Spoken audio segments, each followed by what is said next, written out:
Samajwadi party के लोग जो भी हैं ये राजनीतिज्ञ हैं। ये राजनीति इनको करना है, इनको जो है प्रदेश में कुर्सी चाहिए। तो इसके लिए वो जो है वो आस्था का खिलवाड़ इनके लिए कुछ नहीं। अब नए आस्था से खिलवाड़ कर रहे हैं। अब ये जो है हमारे धर्म के ऊपर ही सवाल उठा रहे हैं नाना प्रकार से। तो ये तो आस्था से खिलवाड़ शुरू से नहीं, आज भी कर रहे हैं और ये करेंगे हमेशा, क्योंकि इनको वोट की राजनीति करनी है। तो ये जानकारी करें अखिलेश जी कि समाजवाद है क्या, और जो है अगर जब ये जान जाएंगे कि समाजवाद क्या है तो उनको सनातन भी समझ में आने लगेगा। समाजवादी पार्टी के द्वारा सनातन के ऊपर सवाल उठाया जा रहा है। क्या वो भूल गए कि 2003 में उन्हीं की सरकार में हनुमानगढ़ी के अंदर नमाज अदा की गई थी? इसी पर बात करते हैं अजय जी से। अजय जी, क्या कहना चाहेंगे कि जिस तरह से आज सवाल उठ रहा है सनातन के ऊपर, सवाल उठ रहा है आस्था के साथ खिलवाड़ के ऊपर, और जब 2003 में सपा सुप्रीमो मुलायम सिंह यादव की सरकार थी उस समय नमाज अदा की गई थी हनुमानगढ़ी में, उस पर क्या कहेंगे कि क्या वो आस्था के साथ खिलवाड़ नहीं था? नहीं, देखिए, आस्था के साथ वो पूरा खिलवाड़ था। वो सारे सनातन समाज के लोगों के साथ खिलवाड़ था। और आज लोग आस्था पे जो सवाल उठा रहे हैं वो कोई और नहीं है, ये वही हैं जो कभी सनातन धर्म के खिलाफ बिल्कुल डट के खड़े होते थे। वही लोग आज सनातन धर्म की आस्था पर जो है सवाल उठा रहे हैं। और 2003 में जो कृत्य हुआ, वहाँ जा कर के नमाज अदा किया गया, वहाँ पे जो है रोज़ा खोला गया, यह कृत्य जो है सनातन धर्म के जो भी लोग हैं उनके ऊपर ये एक तरीके का बहुत बड़ा कटाक्ष किया गया कि हम जो है आपसे हटके कुछ कर रहे हैं। लेकिन यह एक व्यक्ति विशेष कोई भी हो वह कर सकता है, लेकिन समाज के वो एक साथ करके जो है समाज के विशेष जगह पे यह कृत्य नहीं होना चाहिए था। कोई भी संत महंत है वो उसका अपना पर्सनल मामला है, वो ले जाए कहीं भी जा करके जो है वो अपना नमाज अदा कराए, अपना रोज़ा खुलवाए, वो ठीक है। लेकिन वह हनुमानगढ़ी हमारे धर्म का आस्था का सबसे बड़ा केंद्र है। अयोध्या में हनुमानगढ़ी से बड़ा धर्म और आस्था का केंद्र कोई नहीं है। आज जन्मभूमि बना हुआ है, लेकिन हनुमान जी का मंदिर आदि नहीं अनादि से ही वो ख्याति प्राप्त है।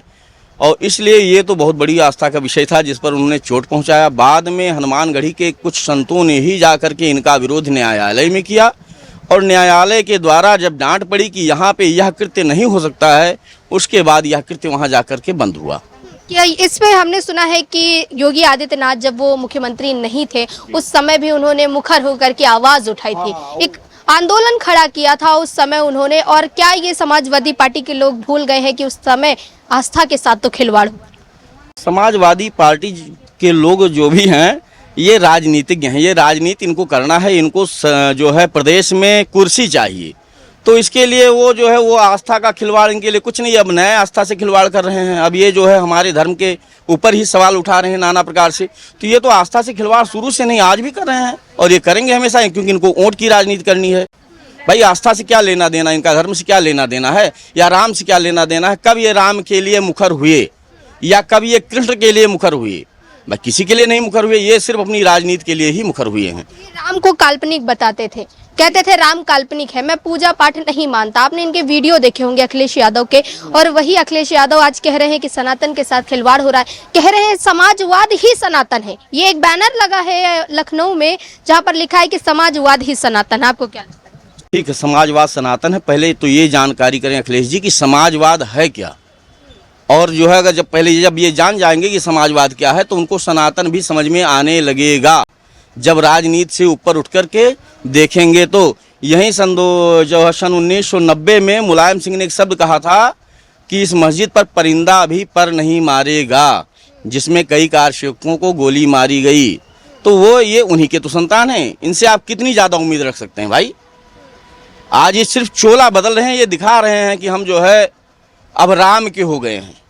कोई राम का नहीं है, इनको राजनीति से मतलब है और उससे ज़्यादा कुछ नहीं। इनको अपनी सत्ता चाहिए, सत्ता के लिए कुछ भी करने के लिए तैयार हैं। आपने कहा कि अखिलेश यादव चोला बदल रहे हैं, लेकिन योगी आदित्यनाथ की बात करें। योगी आदित्यनाथ एक ऐसे व्यक्ति हैं जिन्होंने 14 साल की मात्र उम्र में अपना घर बार त्याग दिया था, संत बन गए थे। 2003 में जब नमाज अदा की गई तो उन्होंने आवाज उठाई थी, और आज भी वो सनातन की बात करते हैं। एक साधु भी हैं, एक मुख्यमंत्री भी हैं, उन्होंने चोला नहीं बदला। लेकिन मुलायम सिंह यादव के सुपुत्र अखिलेश यादव वो बार बार चोला बदल लेते हैं। आपने ही भी कहा अभी जिस तरह से, हम आपको तस्वीर दिखाते, ये तस्वीर जरा देखिए आप, ये तस्वीर देखिए, और अब यही तस्वीर जो आप देख रहे हैं यही व्यक्ति आज सनातन की बात कर रहा है। क्या कहेंगे कि ये चोला बदलना इनका क्या पारंपरिक माना जा सकता है? देखिए ऐसा है, इनको इस जो आज जो बदलाव है, इस बदलाव का कारण जो है हिंदू समाज है। आज हिंदू समाज एकजुट हो गया है। जो पहले फूट डालो राज करो वाली राजनीति करते थे, ये हिंदुओं को बांट करके जो है और प्लस मुसलमानों को मिला के अपनी सरकार बनाते थे। लेकिन अब इनको ये लगने लगा है कि हिंदू एक हो रहा है, तो कुछ हिंदुत्व वाली बात क्यों ना की जाए, इसलिए अब राम पे आ गए हैं और कोई बात नहीं है। राम का नाम जपने से कहीं इनके वो जो 20% जो इनके वोट हैं, कहीं वो तो ऐसा नहीं कि नाराज हो जाएंगे? नहीं, इनके वोटर भी जान रहे हैं कि ये जो है अपने धर्म वालों को मूर्ख बना रहे हैं। ऐसा नहीं है, वो हाँ वो इनके साथ रहेंगे। वो जान रहे हैं कि अपने धर्म वालों को मूर्ख बना रहे हैं। जब ये कुर्सी में आएंगे तो फिर अपनी ही करेंगे जो पहले करते चले आए हैं। ये तो कह रहे हैं जब कुर्सी में आएंगे तो हम समाज का कल्याण करेंगे, हम समाज का साथ देंगे, महिलाओं की रक्षा करेंगे, सुरक्षा करेंगे। महिलाओं को 40,000 रुपए प्रति वर्ष देने की भी बात कही है। ठीक है, ये कितना भी रुपए दे दें, लेकिन किसी भी स्त्री की अगर बात की जाए तो उसके सम्मान से बढ़कर कुछ नहीं होता है। उसका जीवन, उसका सम्मान, उसका चरित्र बचा रह जाए इनके शासनकाल में, यही बहुत बड़ी चीज़ है। पैसा तो बाद में पाएंगे ना लोग। भाई जो इनका शासनकाल रहा है हमने भी देखा है, आपने भी देखा है।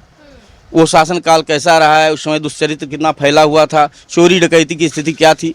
तो वो चीज़ें, उन चीज़ों को तो भाई लोगों को देखना पड़ेगा कि रुपया चाहिए कि हमें अपनी सुरक्षा चाहिए। अभी एक वीडियो हमने देखा सोशल मीडिया पे बहुत वायरल हो रहा है, जिसमें एक उच्च कोटि के IAS ऑफिसर हैं जो मुलायम सिंह यादव के सुपुत्र और उनके चाचा के साथ बैठे हैं और वहां पर जमीन पर वो IPS ऑफिसर बैठा है। एक मीटिंग बुलाई गई है और वहां पर वो जमीन पे बैठा है। वहीं योगी आदित्यनाथ की तस्वीरें देखी जाती हैं कि वो पुलिस वालों का सम्मान कर रहे हैं। माफियाओं के साथ अखिलेश यादव बैठ करके सोफे पे फोटो खिंचा रहे हैं और योगी आदित्यनाथ उन माफियाओं का खात्मा कर रहे हैं। ये दो तस्वीरें जो हमने आपको बताई, क्या लगता है कितना अंतर है योगी आदित्यनाथ और अखिलेश यादव में?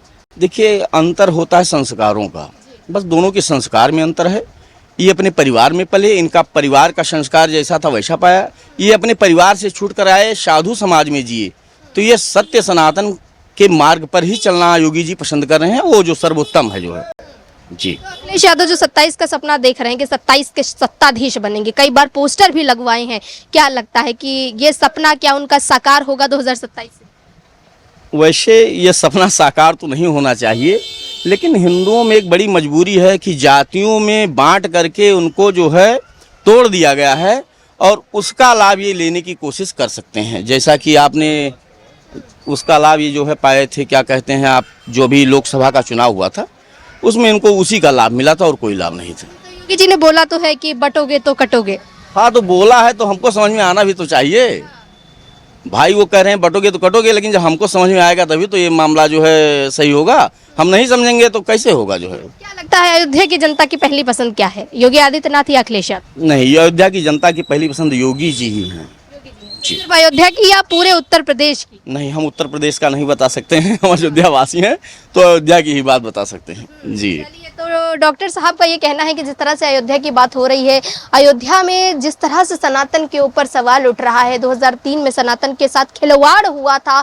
असल में जो खिलवाड़ कहा जाता है कि नमाज पढ़ी गई थी हनुमानगढ़ी में। सोचिए, अखिलेश यादव क्या वो दिन भूल गए हैं कि जब उनके पिता की सरकार थी तो उस समय हनुमान चालीसा की जगह हनुमानगढ़ी में नमाज अदा की गई थी। वही आज सनातन की बात कर रहे हैं, वही 27 के सत्ताधीश बनने का ख्वाब देख रहे हैं। आपको क्या लगता है ये ख्वाब पूरा होगा? हमें कमेंट करके जरूर बताइएगा।